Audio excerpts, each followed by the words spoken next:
Jaya Radha Madhava Punya Vihari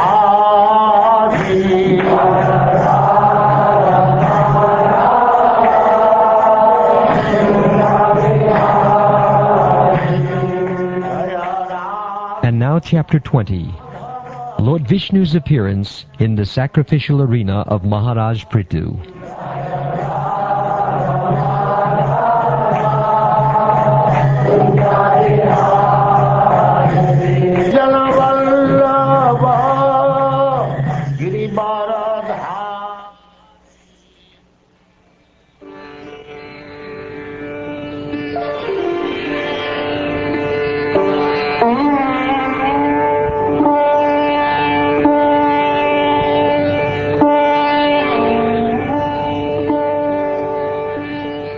The great sage Maitreya continued,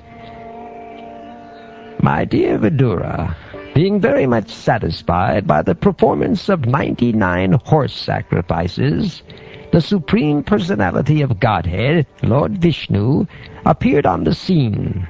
Accompanying him was King Indra.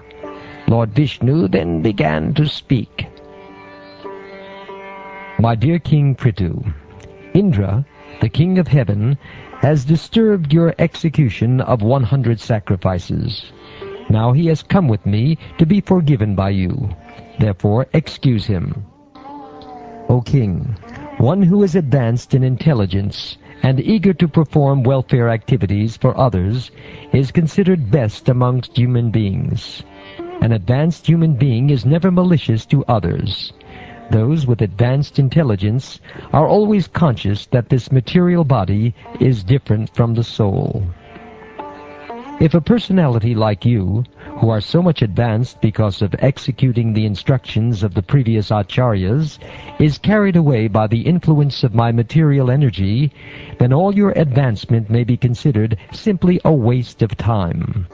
Those who are in full knowledge of the bodily conception of life, who know that this body is composed of nescience, desires, and activities resulting from illusion, do not become addicted to the body. How can a highly learned person, who has absolutely no affinity for the bodily conception of life, be affected by the bodily conception in regard to house, children, wealth, and similar other bodily productions? The individual soul, meaning the Supreme Soul, is one, pure, non-material, and self-effulgent. He is the reservoir of all good qualities, and he is all-pervading. He is without material covering, and he is the witness of all activities. He is completely distinguished from other living entities, and he is transcendental to all embodied souls. Although within the material nature, one who is thus situated in full knowledge of the Paramatma and Atma is never affected by the modes of material nature, for he is always situated in my transcendental loving service.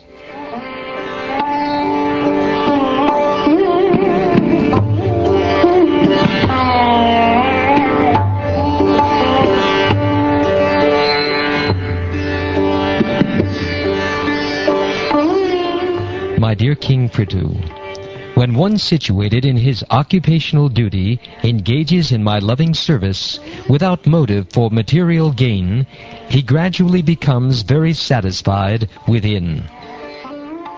When the heart is cleansed of all material contamination, the devotee's mind becomes broader and transparent, and he can see things equally. At that stage of life there is peace, and one is situated equally with me as Satchid Ananda Vigraha. Anyone who knows that this material body, made of the 5 gross elements, the sense organs, the working senses, and the mind, is simply supervised by the fixed soul, is eligible to be liberated from material bondage. My dear King, the constant change of this material world is due to the interaction of the 3 modes of material nature. The 5 elements, the senses, the demigods who control the senses, as well as the mind, which is agitated by the spirit soul, all these taken together comprise the body. Since the spirit soul is completely different from this combination of gross and subtle material elements, my devotee who is connected with me in intense friendship and affection, being completely in knowledge, is never agitated by material happiness and distress.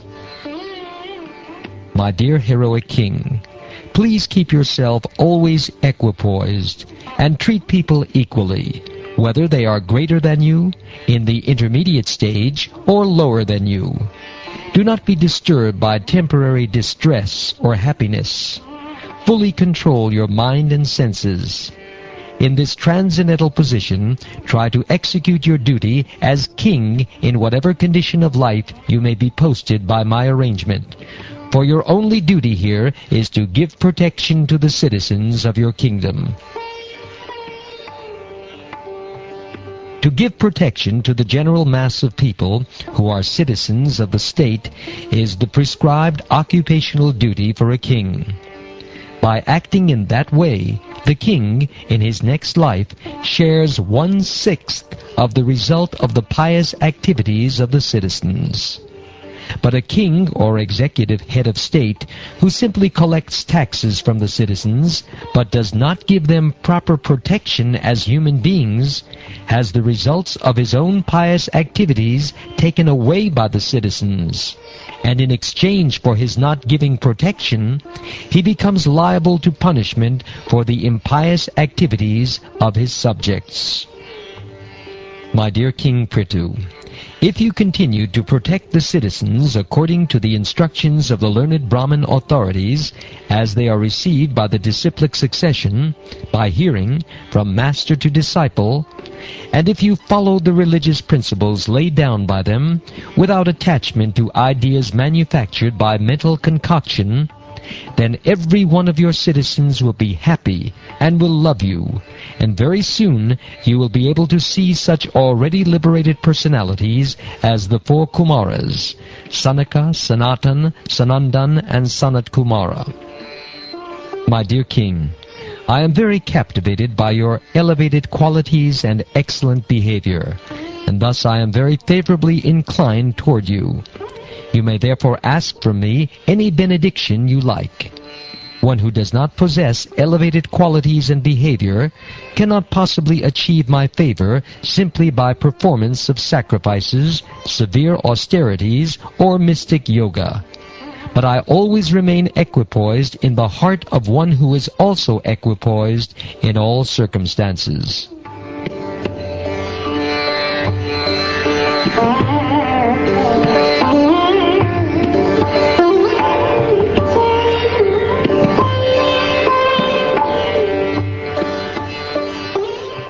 The great sage Maitreya continued, My dear Vidura, in this way Maharaja Pritu, the conqueror of the entire world, accepted the instructions of the Supreme Personality of Godhead on his head. As King Indra was standing by, he became ashamed of his own activities and fell down before King Prithu to touch his lotus feet. But Prithu Maharaj immediately embraced him in great ecstasy, and gave up all envy against him, for his having stolen the horse meant for the sacrifice. King Prithu abundantly worshipped the lotus feet of the Supreme Personality of Godhead, who was so merciful to him. While worshipping the lotus feet of the Lord, Prithu Maharaj gradually increased his ecstasy in devotional service. The Lord was just about to leave, but because he was so greatly inclined toward the behavior of King Prithu, he did not depart. Seeing the behavior of Maharaj Pritu with his lotus eyes, he was detained because he is always the well-wisher of his devotees. The original king, Maharaj Pritu, his eyes full of tears and his voice faltering and choked up, could neither see the Lord very distinctly, nor speak to address the Lord in any way. He simply embraced the Lord within his heart and remained standing in that way with folded hands.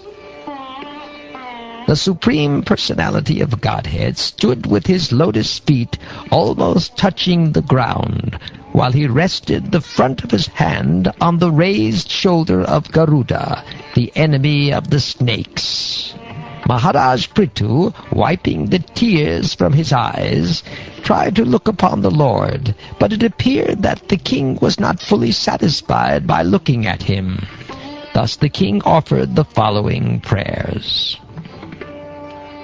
My dear Lord, you are the best of the demigods who can offer benedictions. Why, therefore, should any learned person ask you for benedictions meant for living entities bewildered by the modes of nature? Such benedictions are available automatically, even in the lives of living entities suffering in hellish conditions. My dear Lord, you can certainly bestow merging into your existence, but I do not wish to have such a benediction. My dear Lord, I therefore do not wish to have the benediction of merging into your existence, a benediction in which there is no existence of the nectarine beverage of your lotus feet. I want the benediction of at least 1,000,000 ears, for thus I may be able to hear about the glories of your lotus feet from the mouths of your pure devotees. Oh, my dear Lord, you are glorified by the selected verses uttered by great personalities. Such glorification of your lotus feet is just like saffron particles. When the transcendental vibration from the mouths of great devotees carries the aroma of the saffron dust of your lotus feet, the forgetful living entity gradually remembers his eternal relationship with you. Devotees thus gradually come to the right conclusion about the value of life. Oh, my dear Lord, I therefore do not need any other benediction but the opportunity to hear from the mouth of your pure devotee. My dear, highly glorified Lord, if one in the association of pure devotees hears even once the glories of your activities, he does not, unless he is nothing but an animal, give up the association of devotees. For no intelligent person would be so careless as to leave their association. The perfection of chanting and hearing about your glories was accepted even by the goddess of fortune, who desired to hear of your unlimited activities and transcendental glories. Now I wish to engage in the service of the lotus feet of the Supreme Personality of Godhead, and to serve just like the goddess of fortune, who carries a lotus flower in her hand, because his lordship, the Supreme Personality of Godhead, is the reservoir of all transcendental qualities. I am afraid that the goddess of fortune and I would quarrel, because both of us would be attentively engaged in the same service. My dear Lord of the universe, the goddess of fortune, Lakshmi, is the mother of the universe, and yet I think that she may be angry with me because of my intruding upon her service and acting on that very platform to which she is so much attached. Yet I am hopeful that even though there is some misunderstanding, you will take my part, for you are very much inclined to the poor, and you always magnify even insignificant service unto you. Therefore, even though she becomes angry, I think that there is no harm for you, because you are so self-sufficient that you can do without her. Great saintly persons who are always liberated, take to your devotional service, because only by devotional service can one be relieved from the illusions of material existence. O my Lord, there is no reason for the liberated souls to take shelter at your lotus feet, except that such souls are constantly thinking of your feet. My dear Lord, what you have said to your unalloyed devotee is certainly very much bewildering. The allurements you offer in the Vedas are certainly not suitable for pure devotees. People in general, bound by the sweet words of the Vedas, engage themselves again and again in fruitive activities, enamored by the results of their actions. My Lord, due to your illusory energy, all living beings in this material world have forgotten their real constitutional position, and out of ignorance they are always desirous of material happiness in the form of society, friendship, and love. Therefore, please do not ask me to take some material benefits from you, but as a father, not waiting for the son's demand, does everything for the benefit of the son. Oh, please bestow upon me whatever you think best for me. My dear King, may you always be blessed by engaging in my devotional service. Only by such purity of purpose as you yourself very intelligently express can one cross over the insurmountable illusory energy of Maya. My dear King, O protector of the citizens, henceforward be very careful to execute my orders and not be misled by anything. Anyone who lives in that way, simply carrying out my orders faithfully, will always find good fortune all over the world.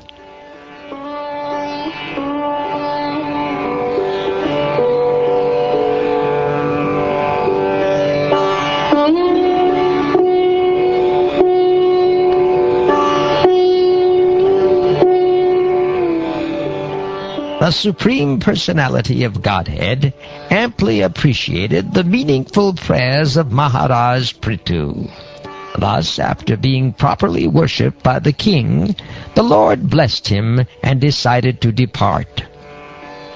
King Prithu worshipped the demigods, the great sages, the inhabitants of Pitriloka, the inhabitants of Gandharva-loka, and those of Siddhaloka, Charanaloka, Panagaloka, Kinnaraloka, Apsaraloka, the earthly planets, and the planets of the birds.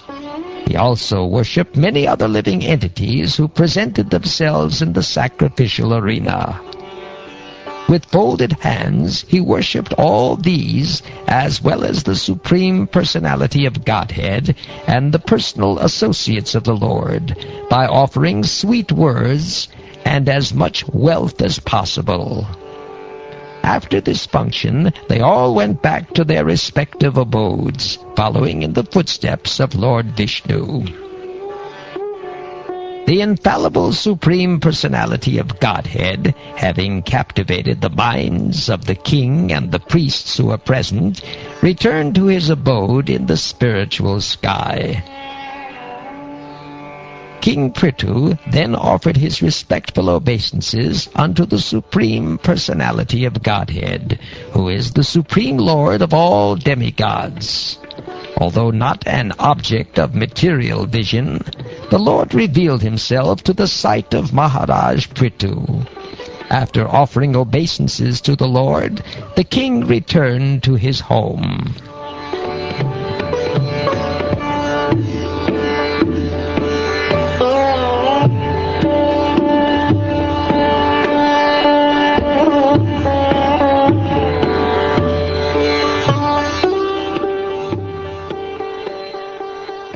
Thus ends the 20th chapter of the 4th canto of the Srimad Bhagavatam, entitled Lord Vishnu's Appearance in the Sacrificial Arena of Maharaja Pritu.